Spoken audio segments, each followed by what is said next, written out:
Mesdames, Messieurs, ravi de vous retrouver dans ce journal, dont voici d'ailleurs les titres. Nous parlerons donc de fouilles archéologiques dans l'ancien marché couvert, l'entretien des arbres du parc Fénélon, la conférence au collège Jean Rostand, les portes ouvertes au lycée Camille Desmoulins, la présentation de l'association AP Livre et notre rubrique Une semaine, une chose.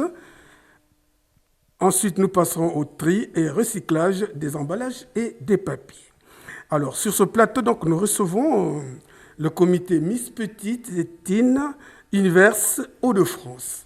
Alors, bientôt, on va nous expliquer ce que c'est, mais pour l'instant, nous allons prendre... Attention, il faut que je vous dise tout de suite que mes deux invités ont été testés il y a moins de 24 heures. Alors, nous allons parler donc de fouilles archéologiques à l'ancien marché couvert. Le projet d'aménagement de l'extension du musée Matisse nécessite donc les terrassements. Il y a donc obligation de procéder aux fouilles archéologiques. Et pour vous expliquer les enjeux, vous aurez M. Patrice Herbin, responsable archéologie et patrimoine au département.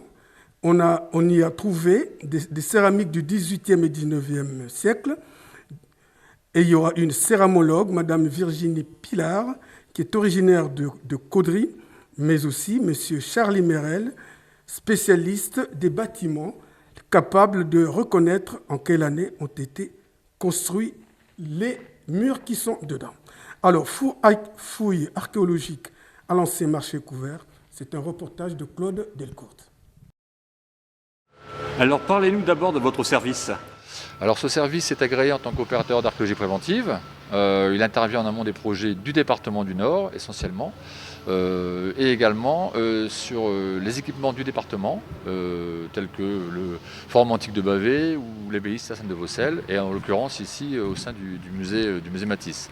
Donc, c'est un service qui compose d'une dizaine d'agents, avec des archéologues ayant des spécialités différentes, que ce soit en céramologie, en archéologie du bâti par exemple. Et on a également une cellule médiation qui va diffuser l'information auprès des collégiens, par biais d'expositions par exemple.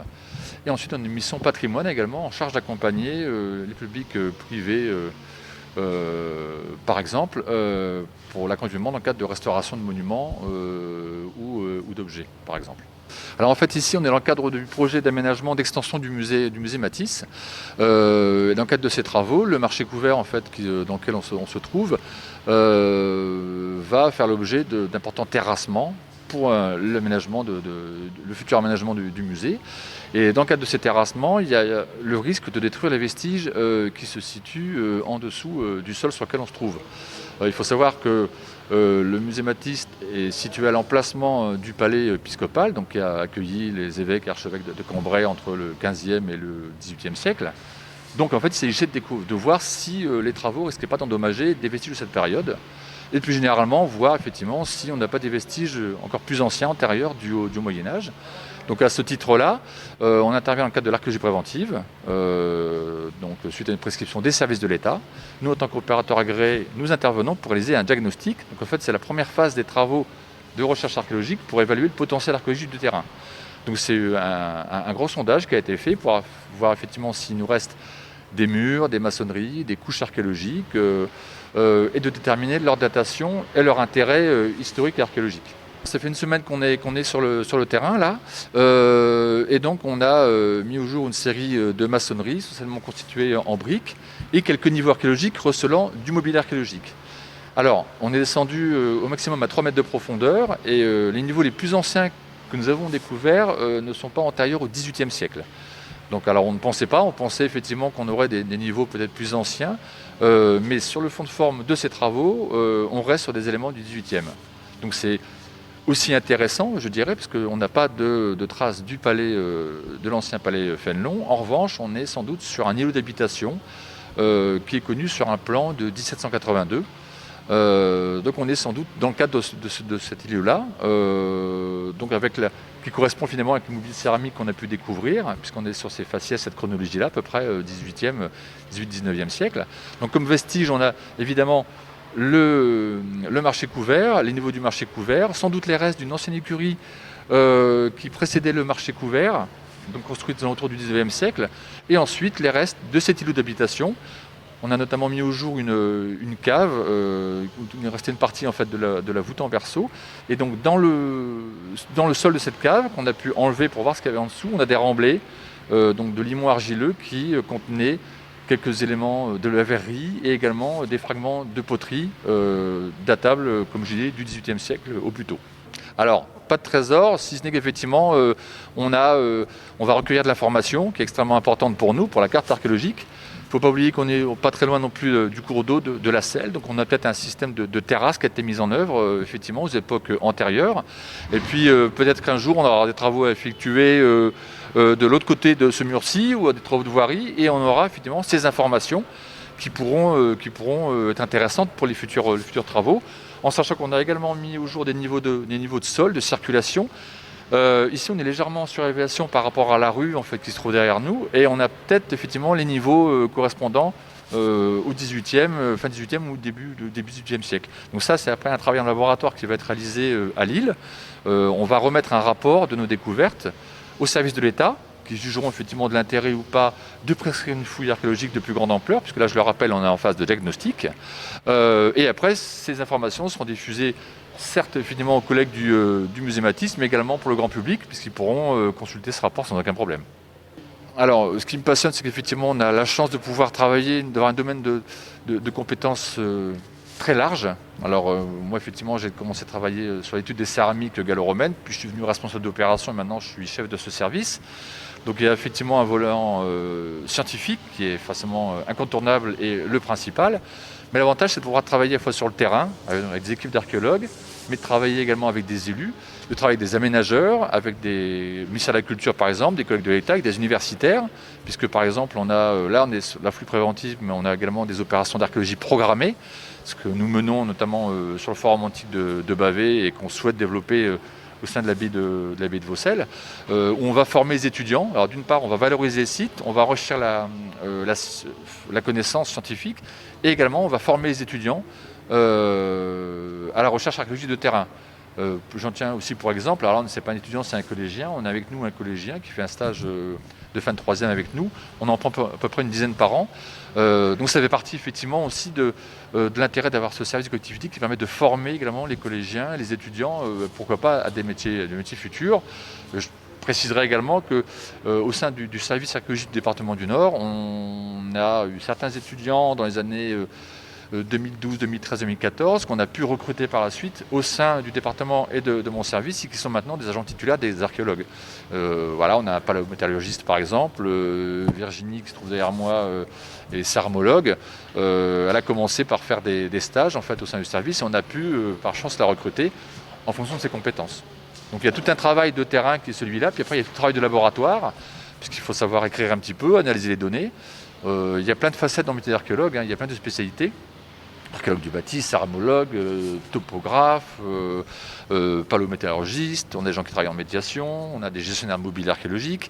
Donc on a tous ces domaines de compétences, également des compétences aussi chronologiques, puisque la céramique qui est faite à l'époque gauloise n'est pas la même que celle à l'époque romaine ou que celle qu'on va façonner aux époques suivantes, modernes ou contemporaines.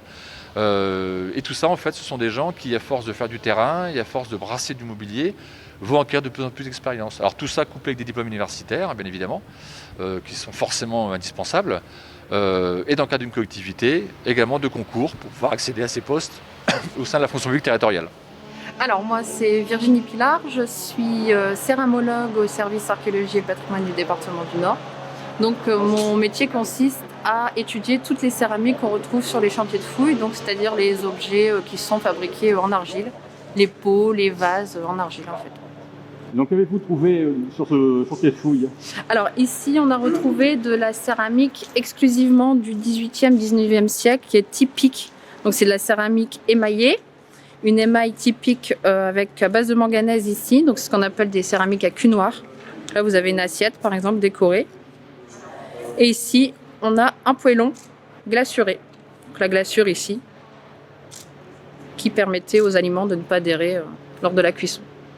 Alors parlez-nous un petit peu de votre métier et votre formation. Je veux aussi comprendre que vous étiez de Caudry à l'origine. Exactement, donc moi je viens de Caudry et ensuite j'ai suivi mes études universitaires à Lille, à l'université Lille 3. Donc moi j'ai un cursus assez différent de mes collègues puisque j'ai un cursus professionnel. Donc j'ai fait 2 années de master professionnel, ce qui m'a permis de faire des stages, 3 mois de stage chaque année et de rencontrer un maximum de professionnels en fait. Donc on peut encourager les jeunes à faire ce métier dans le futur. On peut les encourager, exactement. Il y a toujours de découvertes à faire, de belles découvertes à faire dans le département, donc ça c'est sûr. Il n'y a pas de souci. Ensuite, je me suis spécialisée au sein du service archéologie et patrimoine et notamment avec Patrice Herbin à l'étude de la céramique, donc à la céramologie. J'ai toujours aimé l'histoire, moi. Vraiment l'histoire, rechercher, voir ce qu'on pouvait retrouver dans le sous-sol, savoir comment vivaient nos ancêtres. En fait, c'est vraiment une passion, vraiment. Bonjour, Charlie Merel, donc je suis archéologue au sein du service départemental d'archéologie en tant que spécialiste du bâti notamment. Et donc mon rôle est notamment de déterminer comment des édifices peuvent être construits, par qui, dans quelle façon, avec quels matériaux, ce type d'études. Et on peut aussi étudier les différentes phases d'un bâtiment. On va dire notamment quand ici avec cette cave, on peut voir les différentes maçonneries, comment elles s'agencent entre elles, etc. etc. Donc c'est entre partie mon rôle de déterminer cela. Voilà. Alors donc là, explique-moi un petit peu ce qu'on voit derrière vous là. Alors donc là on a les restes d'une cave ou d'une peut-être cellier, donc avec un niveau de sol.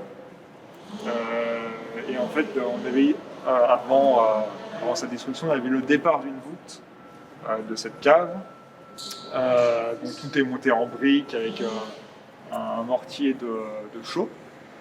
Et on peut voir également les restes du mur qui venait fermer cette cave ici. Donc voilà.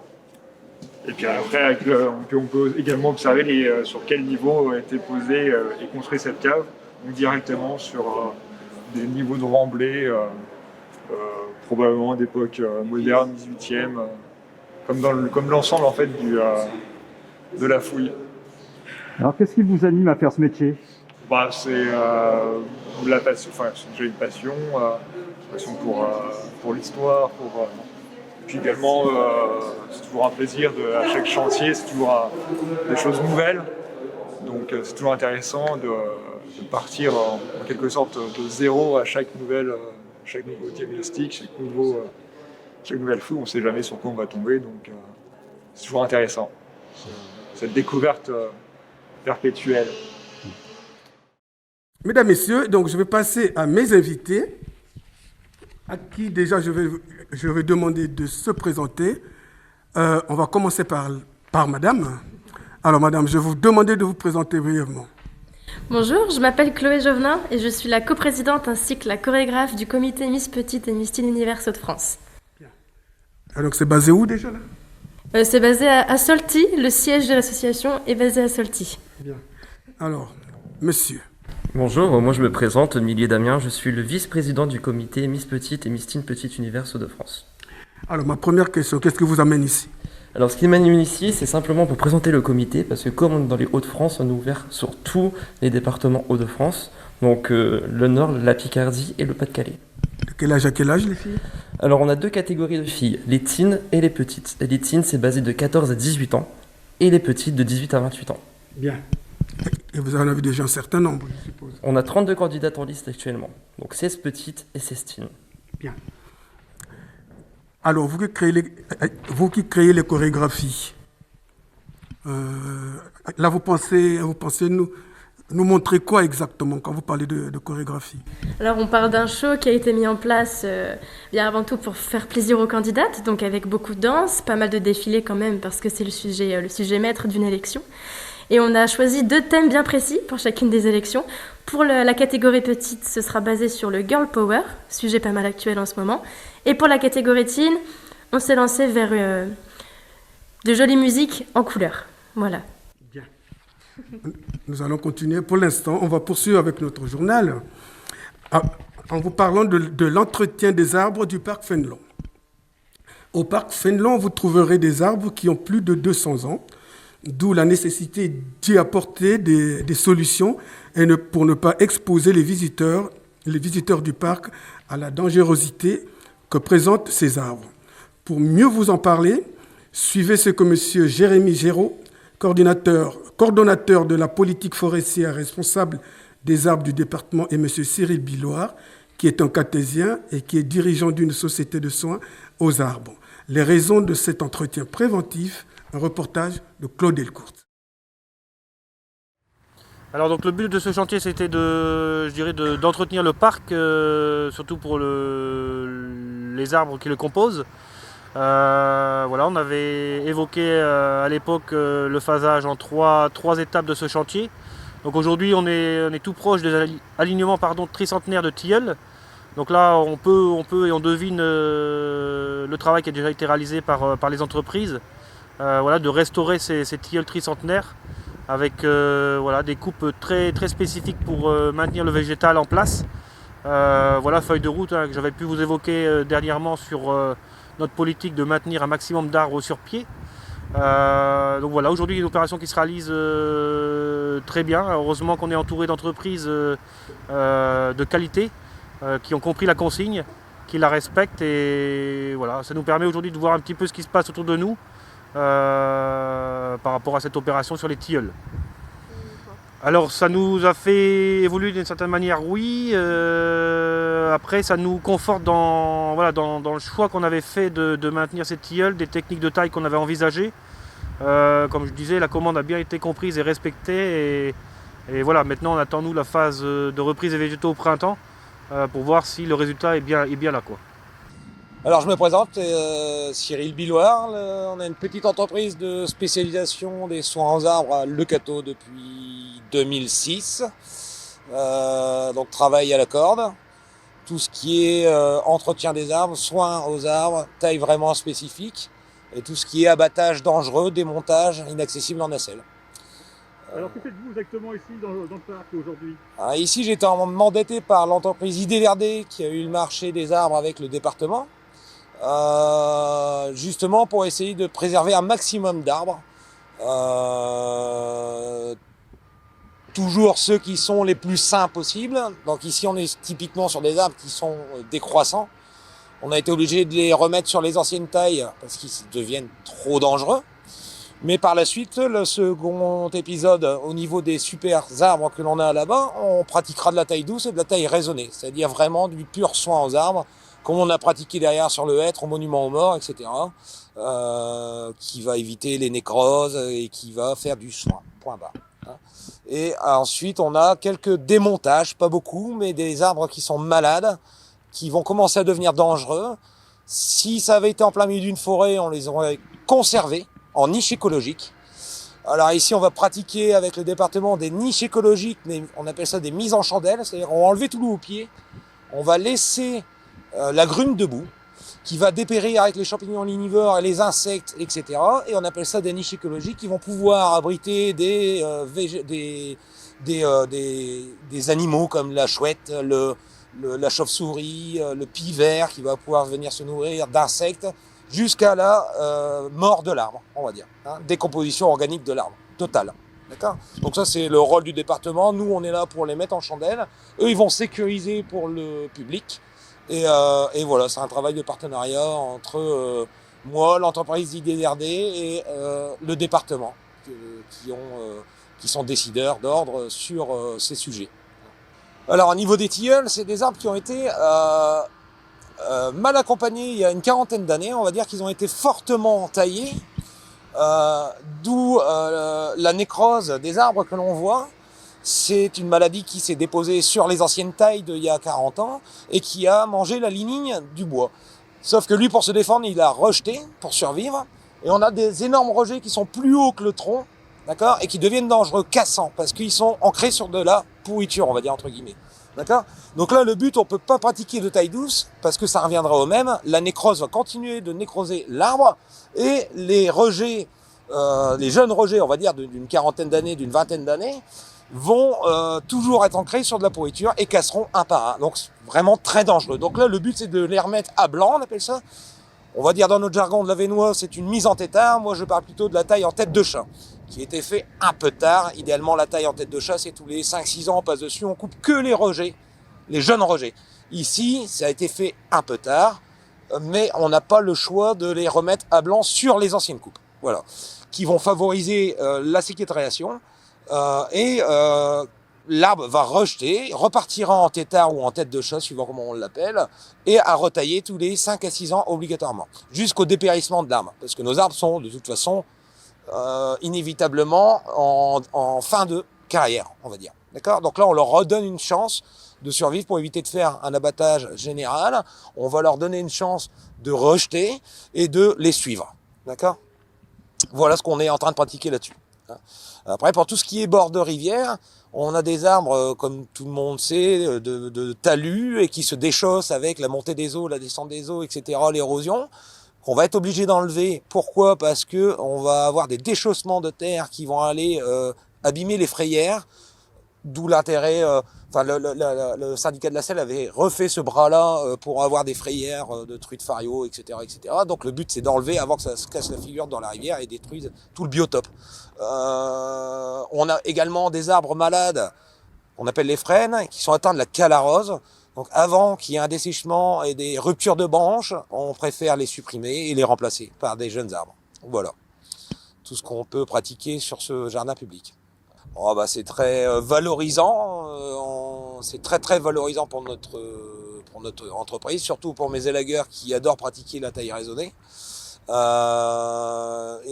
Effectivement, le maire du Cateau, toute l'ambiance de Le Cateau, ça fait 20 ans que je suis sur Le Cateau, donc je suis vraiment très satisfait. On fait ça partout, les Hauts-de-France, dans tous les parcs, sauf notre parc, et c'est arrivé cette année, donc je suis vraiment très fier de ça, très fier.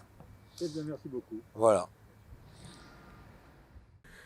Voilà, mesdames, messieurs, sachez que pour ce concours dont je viens de vous parler, nous avons une cartésienne qui est candidate. C'est pour ça que je veux me tourner vers elle. Alors, est-ce qu'il faut que je vous la présente ou vous la connaissez avec son illustre père de tennisman? Il faut que je vous le présente? Bon, elle va se présenter toute seule. Allez, allons-y, Orlane. Bonjour, je m'appelle Orlane Delattre, je vais bientôt avoir 18 ans et effectivement je suis la fille de Michael Delattre. Effectivement, et je participe à ce concours cette année. Mais comment tu as su qu'il y avait un concours par là? Alors par hasard, sur Facebook, j'ai vu leur magnifique annonce et du coup je me suis magnifique annonce. Inscrite et tout se passe nickel, parfaitement. Alors, ça ne suffit pas de voir l'affiche et puis de partir. Est-ce qu'il y a eu un casting? Il y a eu quoi? Non? Pas vraiment. Alors, si, ça marche. Si, oui, quand même. Ça marche en fait sous casting, c'est-à-dire que la fille nous envoie photo. D'accord. Nous, on lui envoie simplement un dossier. Pour la catégorie teen, c'est aux parents qu'on envoie les dossiers. Et de là, le dossier est rempli, il nous le renvoie. Et de là, en fait, il y a un casting. Donc, si on était plus de 16 candidates, il y aurait une présélection. Mais comme là, ils étaient 16 candidates, on a gardé les 16 candidates. D'accord. Et il y a certains critères à respecter, évidemment. Alors, quels sont les critères qui ont été respectés? Et la taille, déjà, parce que c'est une élection petite. Et je fais moins d'1m50. 69, oui, c'est mieux quand même. Donc, si tu es en dessous de ça, non, c'était pas possible. Si. En dessous d'un mètre c'est 69, pas au-dessus. D'accord. Pas au-dessus, malheureusement. Bon, alors, quels sont le mouvement que vous avez appris là-bas depuis que vous avez été sélectionné? Nous avons fait pas mal de shooting. On a su apprendre à connaître les autres candidates. Chloé va nous coacher à bien défiler, à bien parler. Et Damien à bien une belle posture. Alors, vous avez combien de candidats, vous disiez tout à l'heure? On en a 32 en tout, 16 dans chaque catégorie. D'accord. Alors, comment vous les trouvez? Comment je les trouve? Oui. Elles sont toutes incroyables, elles font preuve d'une bienveillance vraiment extraordinaire entre elles. J'ai jamais vu ça. Elles sont parfaites. Quand vous dites qu'elles sont parfaites, je ne comprends pas trop. Qu'est-ce qu'elles ont de spécial pour qu'elles soient parfaites? Elles sont spéciales et parfaites parce qu'elles sont toutes différentes les unes d'entre elles. Ah. Donc, comme l'a dit Orlan, on a un seul réel critère qui rentre en compte dans l'élection, c'est de faire moins d'1m69. Parce que la plupart des concours de beauté acceptent les filles à partir d'1m70. Donc, on a voulu sortir du lot. Donc, on accepte toutes les morphologies, tatouages, piercings, toutes les coupes de cheveux. On accepte absolument tout à partir du moment où vous faites moins d'1m69. Et nos candidates sont parfaites parce qu'elles sont différentes. Bon, elles sont toutes athlétiques? Athlétique? Pas vraiment. Non. On accepte toutes les morphologies. On n'a pas besoin de faire du sport pour venir chez Miss Petit Univers. On n'en a pas besoin. Non, mais bon, qu'est-ce que vous pensez de notre cartésienne? Orlan? Sur le plan athlétique, hein, j'allais dire. Attends, hein. Ça va. Non, elle est très bien. Faut dire que toutes les teens sont vraiment bien en forme. Après, elles sont jeunes, donc c'est normal, mais elles sont vraiment très bien. D'accord. Ceci m'amène à continuer un tout petit peu mon journal. Alors, nous allons parler donc de la conférence au collège. C'est une exploratrice de l'association Unomundo qui a tenu une conférence au collège Jean Rostand du Cateau-Cambrésis. But de celle-ci, inscrire les jeunes dans un large mouvement de prise de conscience et d'initiatives citoyennes visant à lutter contre les changements climatiques après une expédition dans l'Arctique. Elle livre sa vision aux collégiens. Un reportage de Claude Delcourt. Qu'est-ce que c'est pour vous un explorateur? Ouais. Dora, je suis pas tout à fait comme Dora. Alors, je m'appelle Sophie Simonin, je suis une aventurière, exploratrice, et je suis la directrice de Unomundo Expédition. Alors parlez-nous justement d'Unomundo. Alors, Unomundo, c'est une expédition pour sensibiliser sur les changements climatiques et partir à la rencontre des peuples qui sont impactés quotidiennement par ces changements. Alors donc vous avez été en Arctique. Oui, on a été en Arctique cet été, on est parti de juillet jusqu'à octobre. Donc là, juste exactement au sud de Groenland. Oui, on est parti au sud du Groenland, on était vraiment dans la région sud, vers Apilatok, le Prince Christian Sound. Voilà. Et vous êtes parti dans quelles conditions exactement? En bateau? Alors on est parti avec un voilier historique qui s'appelle North About, qui est le seul navire à avoir fait 2 fois le cercle polaire arctique. Et on est parti donc dans le cadre de notre association Unomundo. Et on avait toute une partie scientifique avec différents programmes, avec des laboratoires français mais aussi internationaux. On a toute une partie pédagogie où on était en contact avec justement les écoles qu'on est en train de rencontrer et de voir du coup en ce moment pendant notre tournée. Et toute une partie un peu plus médiatique où on a une web-série qui est disponible sur YouTube, sur la chaîne Unomundo Expédition. Alors vous avez tenté plein d'expériences, je crois. Oui, alors on a installé une station météo pour l'université de Liège pour mesurer les vents catabatiques.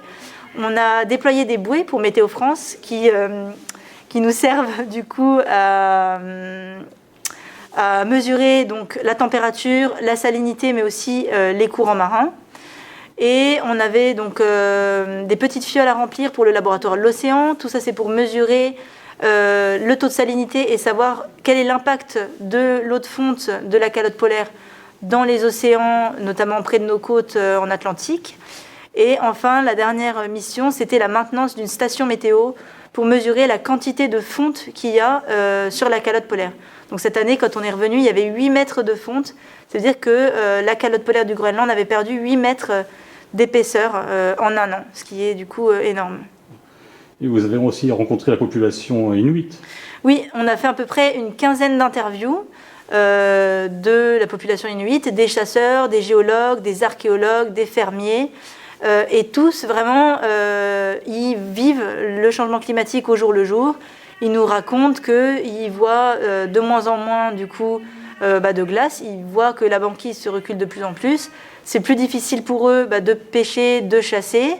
Il y a de plus en plus de maisons qui ne sont plus recouvertes par des quantités et des mètres de neige comme ils avaient à l'époque. Donc ils voient vraiment les changements climatiques. Il n'y a personne qui est climato-sceptique au Groenland.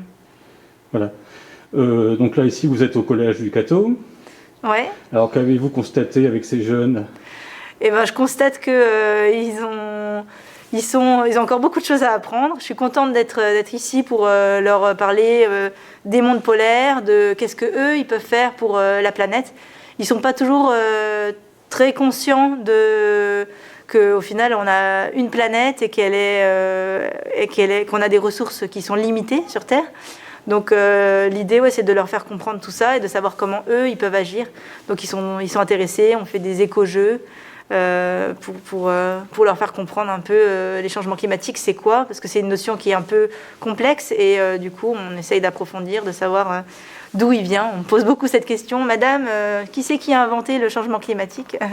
Je leur dis que c'est nous, que c'est les êtres humains. Je crois aussi, il y a eu plein de questions loufoques, mais enfin il faut bien que ces jeunes les posent. Oui, voilà, il y a eu beaucoup de questions sur l'aventure, le voyage. C'est important aussi qu'ils découvrent d'autres milieux. Moi, j'ai beaucoup voyagé et c'est ce qui m'a permis d'ouvrir les yeux et de comprendre un peu plus le monde dans lequel on vit. Donc, c'est important qu'ils posent aussi des questions sur comment on vit sur un bateau, etc. etc. Ouais. Alors, quel message voulez-vous délivrer à nos téléspectateurs?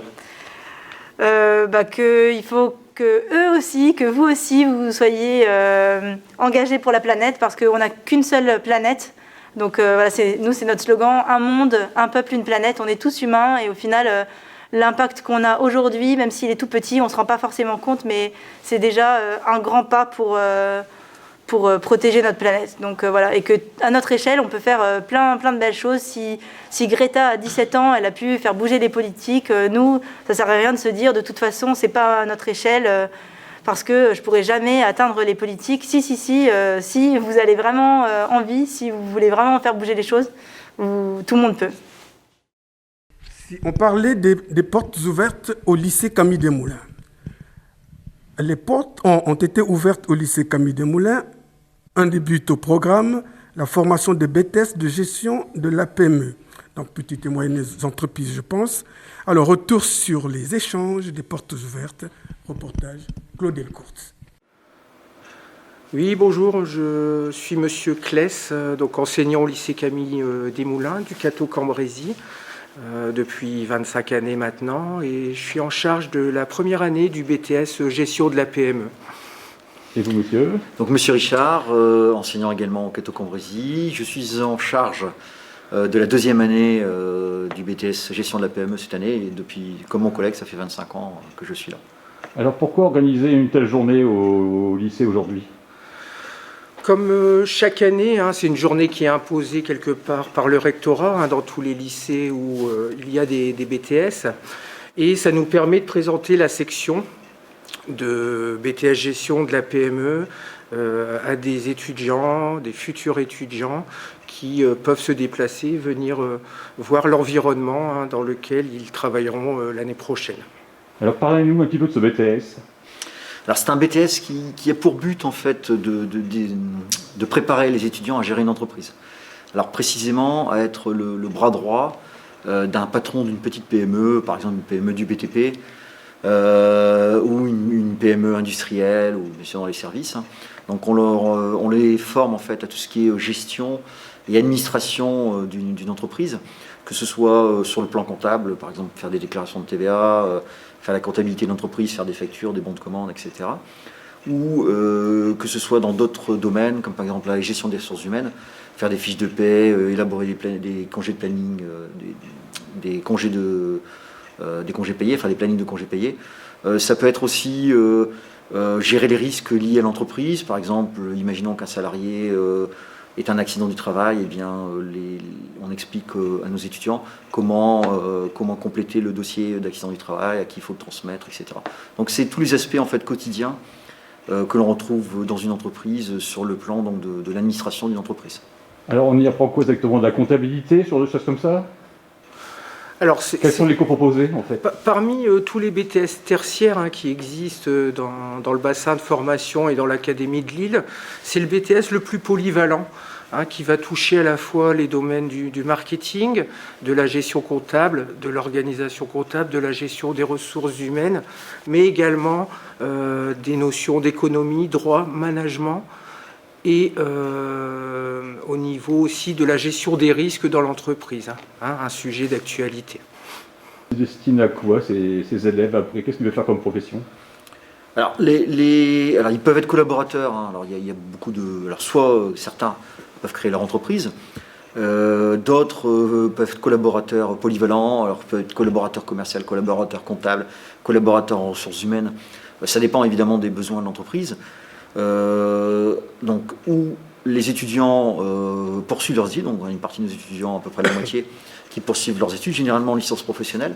Là, ils choisissent, alors autant le BTS, comme le disait mon collègue, est polyvalent, c'est-à-dire qu'ils préparent, on va dire, dans les 3 domaines tertiaires que sont le marketing, la gestion des ressources humaines ou la comptabilité. Mais après, l'étudiant doit se spécialiser. Donc, il se spécialise dans un de ces 3 domaines, éventuellement l'informatique également. Et en fonction de la spécialité qu'il va choisir, il va après, donc s'il choisit par exemple une spécialité ressources humaines, l'étudiant va après sa licence éventuellement poursuivre un master ou travailler après sa licence dans le domaine qu'il aura préalablement choisi. Donc ça dépend, on a des profils d'étudiants qui intègrent directement une PME et vont faire un peu tout ce qu'on a évoqué avant, c'est-à-dire de la comptabilité, de la RH, puisque dans une PME, généralement, le patron d'une petite PME, on va dire de 20 salariés, n'a pas forcément les moyens de se payer à la fois un comptable, d'avoir quelqu'un qui s'occupe de l'aspect commercial et RH. Ou alors, si les étudiants poursuivent leurs études, dans ce cas-là, ils rentrent dans des structures un peu plus grandes et vont se spécialiser dans le domaine qu'ils auront choisi.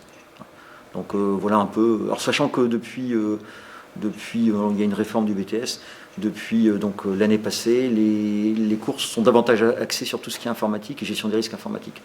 Ils sont sensibilisés en fait à tout ce qui est problème lié à la cybersécurité, ce qui n'était pas forcément le cas dans l'ancien format du BTS.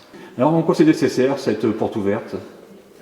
Je crois que c'est important pour nos élèves de terminale et puis pour les parents d'élèves de découvrir le brevet de technicien supérieur de gestion des PME et des PMI avec les enseignants qui se sont mobilisés sur la matinée pour accueillir la population curieuse d'information.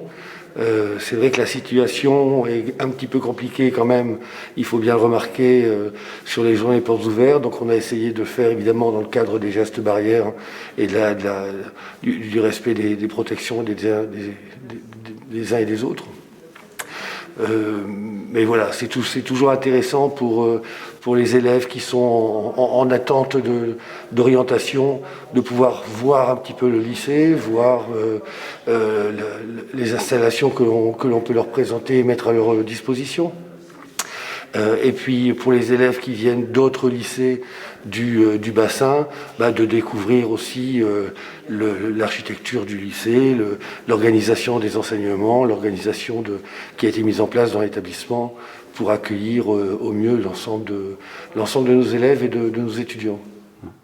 Alors maintenant, il y a une présentation de l'association AP Livres. Parlons de cette association qui a pour but de permettre aux étudiants en BTS d'acheter des livres scolaires à moindre coût. Mais alors, de quoi s'agit-il? Suivons plutôt le reportage de notre bien-aimé Claude Delcourt. L'AP Livre est une association qui existe depuis quelques années, donc surtout en service pour les lycéens, avec la carte Génération Hauts-de-France. Et en fait, depuis 2 ou 3 ans, on a proposé à nos collègues du BTS, puisque maintenant on a des étudiants et plus des lycéens, d'accéder à ce service. Donc là, c'est franchement entre eux et nous. Et donc, pour une somme de 55 €, eh bien, on leur met à disposition les manuels pour leur année universitaire. Donc en première année, puis en deuxième année. Donc là, c'est 55 € de leur poche. Mais comme ils doivent avoir les livres pour travailler, un livre coûte environ 30 €.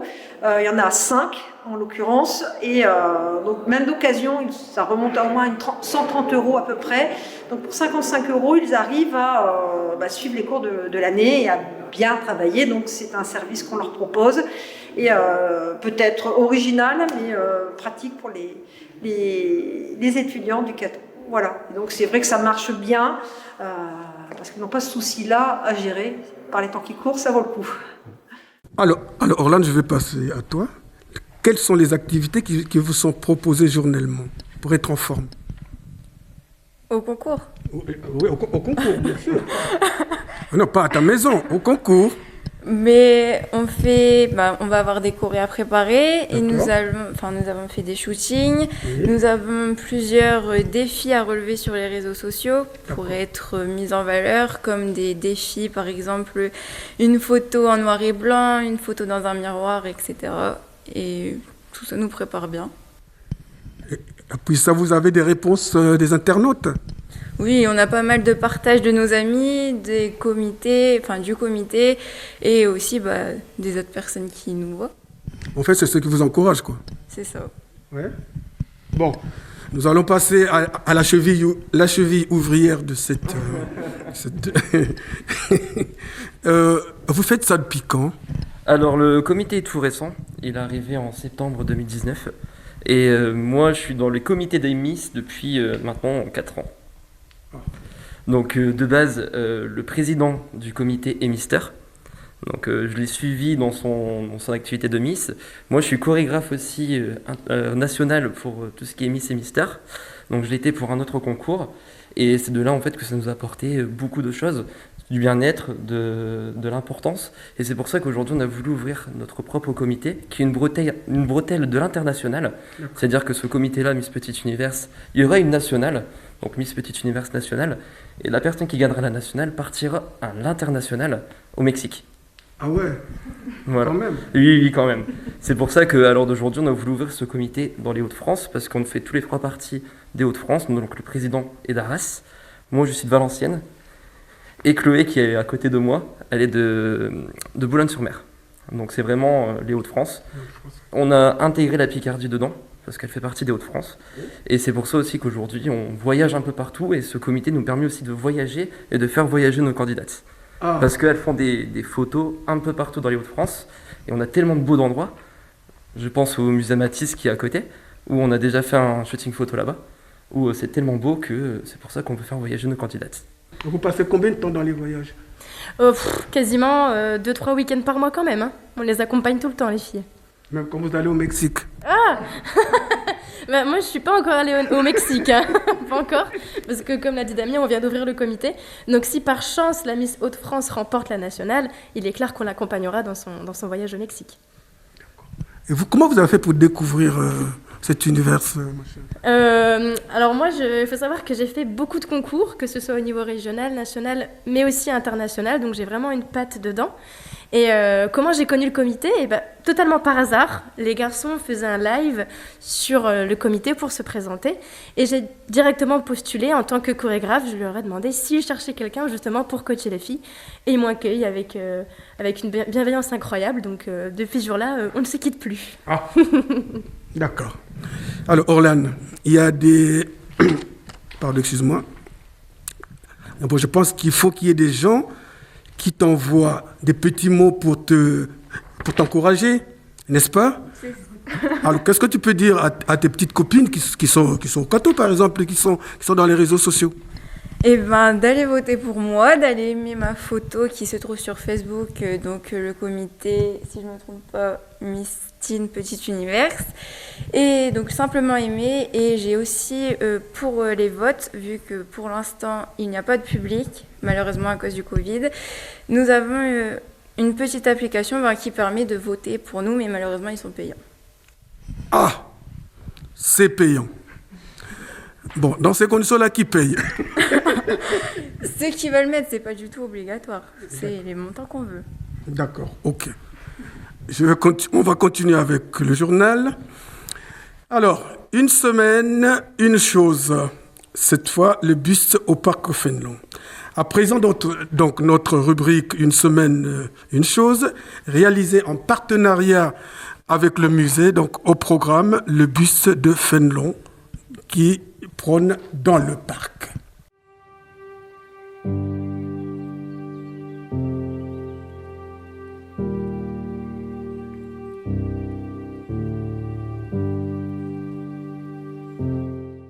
François de Salignac de la Motte Fénelon est né à Saint-Modane le 6 août 1651. Issu d'une famille noble du Périgord, il commence une carrière ecclésiastique. Remarqué pour ses qualités de pédagogue, il est nommé par le roi Louis XIV précepteur de son petit-fils, le duc de Bourgogne, pour lequel il rédige les aventures de Télémaque, ouvrage qui sera traduit en plus de 40 langues. Fin pédagogue, penseur politique audacieux, théologien mystique, homme de lettres, il diffusa des idées nouvelles qui seront la cause de sa disgrâce. Nommé archevêque, et exilé loin de la cour, il se consacra alors à son diocèse de Cambrai, où il mourra en 1715. La châtellenie du Cateau, la ville et ses villages environnants, appartenaient en bien propre à l'archevêque de Cambrai. Fénelon résida rarement dans le palais construit sur l'emplacement du château féodal, mais il donna son approbation pour la création du collège des Jésuites et celle du Beffroi. Sa popularité fut telle que l'on attribua son nom au palais.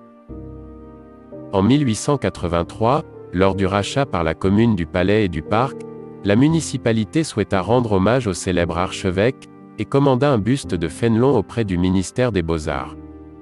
En 1884, la commande fut attribuée à Séraphin Sénéchaud, artiste originaire d'Angers, à la réputation établie, qui se forma à Paris dans les ateliers de François Rude et David d'Angers. Ce buste en marbre est installé sur un piédestal gravé de livres et des feuilles.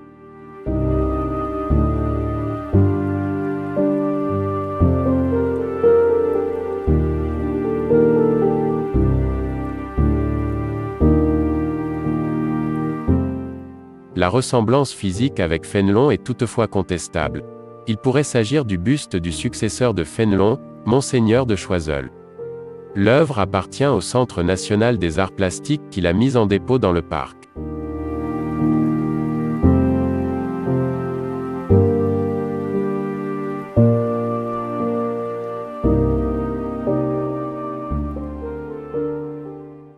Alors, tri et recyclage des emballages et des papiers. Tout ce qu'il faut savoir sur l'emballage compostable. C'est quoi un emballage compostable ? Un emballage compostable peut être biosourcé, c'est-à-dire fabriqué à partir de matières végétales comme l'amidon de maïs, la pomme de terre, le bois, les algues, ou issu du pétrole. On peut trouver des emballages indiqués compostables, et les plus répandus sont les sacs que l'on trouve dans les super et hypermarchés pour les fruits et légumes, ou au rayon vrac. Ils sont apparus suite à l'interdiction des sacs en plastique conventionnels. Attention toutefois, comme tout emballage, un emballage compostable ne doit surtout pas être jeté dans la nature, car en attendant de se dégrader, il aura un impact négatif sur la biodiversité. Pour identifier les emballages compostables, repérez la mention « compostable à domicile » ou le logo « OK Compost Home ». En revanche, les emballages identifiés comme compostables industriellement ne bénéficient pas encore d'une filière en France et ne peuvent être compostés à domicile. C'est la raison pour laquelle cette mention sera bientôt interdite dans le cadre de la loi anti-gaspillage et pour une économie circulaire. Justement, parlons-en de ces tenues. Ça comprend quoi les tenues que vous portez ? À l'élection, on va avoir différentes tenues, des thèmes, par exemple un jean noir taille haute avec simplement un t-shirt blanc. Nous allons avoir d'une partenaire des robes de soirée et nous allons avoir aussi des tenues de ville, tout ça, enfin plein de choses. D'accord. Tout ça c'est offert, vous achetez, vous faites comment ? Un jean noir, tout le monde a ça chez nous, Moi, chez soi. Moi j'en ai pas. Et il faut aller en chercher. Mais les partenaires nous prêtent une robe de soirée. Parce que vous avez des partenaires. On a énormément de partenaires, on a la chance d'avoir beaucoup de partenaires qui nous suivent, que ce soit partenaires photographie, partenaires robe de soirée ou même partenaires cadeau bien-être. Et c'est ce qui nous permet aujourd'hui de leur donner une très belle élection. Bon, moi, ma taille, est-ce que ça me permet de me présenter chez vous ? Alors, votre taille en poids, oui. D'accord. Votre taille en centimètres, ça dépend. Combien de centimètres vous faites ? Bon, c'est pas la peine. Allez, on arrête ça. Bon, c'est jusqu'à 70, c'est ça ? C'est jusqu'à 69. 69 ? C'est dommage, je pourrais me... Bon, c'est pas grave. Alors, nous allons parler de votre chorégraphie. Oui. Comment vous je ne sais pas si je vous ai déjà posé la question de savoir comment vous avez fait pour étudier les chorégraphies. Est-ce que vous avez été dans une école de formation ? Comment ça se passe ? Absolument pas. Donc, comme j'ai déjà fait des concours, je me suis simplement inspirée de ce que j'avais déjà fait. D'accord. Et je les ai mis à ma sauce, à mon goût, avec les musiques que j'aime, les défilés que j'aime. Et voilà, ça donne un joli show. Mon Dieu. Bon. Alors, donc vous disiez que dans toutes les catégories, vous avez 32. Non, dans chaque catégorie, on a 16 candidates. Mais en tout, on en a 32. D'accord. Et tous de la région. Sur un rayon de combien à partir de c'est à partir de Valenciennes. À partir de Valenciennes? Oui. On a des Miss qui viennent de la côte Ah d'Opale, oui, d'accord. jusque dans le Cambrésis, un peu en Picardie. On a vraiment tous les Hauts-de-France et c'est génial. Ah oui, donc c'est la région, quoi. Voilà, exactement. D'accord. Je reviens à notre représentante, bien sûr, s'il faut. Bon, allez, qu'est-ce que tu nous demanderais de faire pour toi? De me soutenir, déjà, ça serait déjà pas mal. Et enfin, surtout de pouvoir croire en une catésienne et j'espère pouvoir représenter le Cateau Cambrésis. Nous, non, mais nous, on n'en doute pas. Hein. Ah bah ça va. Si tu nous avais dit avant que tu y allais, c'est nous-mêmes qui allions te pousser, tu vois. Ah bah, tant mieux. Bon, en tout cas, nous allons te supporter jusqu'au bout et nous comptons sur ta victoire. Merci beaucoup. Bon, voilà. Alors, je vais passer à vous. Si vous avez une conclusion à faire, ça serait laquelle, hein? Donc je tenais déjà à vous remercier de nous avoir reçus sur votre plateau. N'hésitez pas à nous suivre sur les réseaux sociaux, sur la page Facebook du comité Miss Petite et Miss Teen, Petite Univers Hauts-de-France. N'hésitez pas aussi à nous poser toutes les questions que vous voulez. Je tiens à revenir sur un petit point, c'est que nous, ce qu'on prône, c'est la bienveillance des candidates. Donc si malheureusement l'élection ne vient pas avoir lieu, elle sera bien sûr reportée, vu les conditions sanitaires actuelles. D'accord. Ok. Vous pouvez conclure aussi. Bon, Damien a absolument résumé ce qu'il fallait que je dise. Bien. D'accord. Et donc voilà, mesdames, mesdemoiselles, messieurs, j'ai encore été très heureux de vous présenter ce journal. Il ne reste donc plus qu'à vous souhaiter une excellente semaine et surtout, suivez-nous dans nos multiples rediffusions.